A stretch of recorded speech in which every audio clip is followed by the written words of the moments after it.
when we were talking about this, I was talking about this with my family, you know, trying to remember the timeline of everything.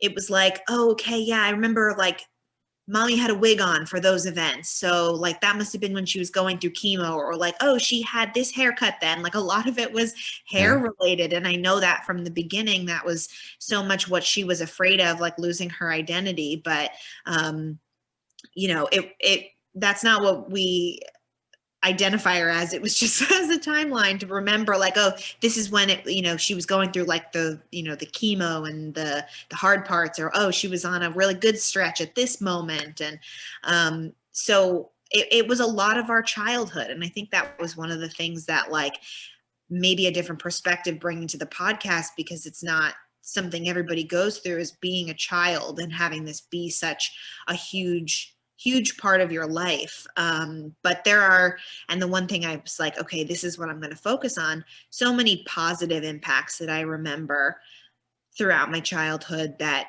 really shaped our family and really impacted our family, and things that I remember about her rather than like the chemotherapy and all that stuff, because she really tried to, like, as much as it was everything for her at that moment, you know, still not let that be the focus of our childhood, or like what we remembered from our childhood. Yeah. So, and I can't tell you how much I appreciate you telling that story and how many similarities there are. Like I'm hearing in your voice the things that I sort of talk about with my mom and dad, even just at a different age. So I was in my early 20s with, you know, my dad's the end of his life with cancer, and then my mom's sort of fight with cancer over the span of my 20s, and passing away a month before I turned 30.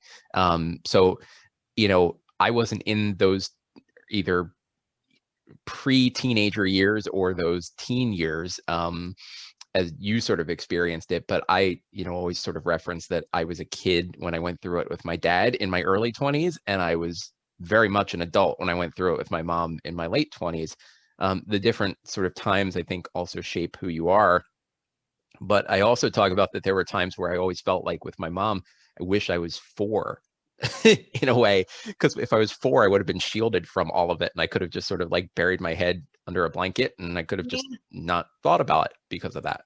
Yeah, I understand that a lot, because that first round, like, we were so young, we we knew about it, but she wasn't really expressing a lot of her feelings. But by the time that second batch or diagnosis rolled around, we were much older and we were very much involved, you know, to the point where, like, I mean, I was away at college, obviously, towards the end of it, but my sister was home and she was a prime caregiver for my mom's. She saw all of it, you know, or when I was home on winter breaks, I was taking her to doctor's appointments. So it was almost like experiencing, you know, like you said, the two different age groups. Like, we experienced it twice. But I no matter what age you are, like, it still impacts everybody in that same way. You know, it's still that hard thing that you have to watch somebody go through.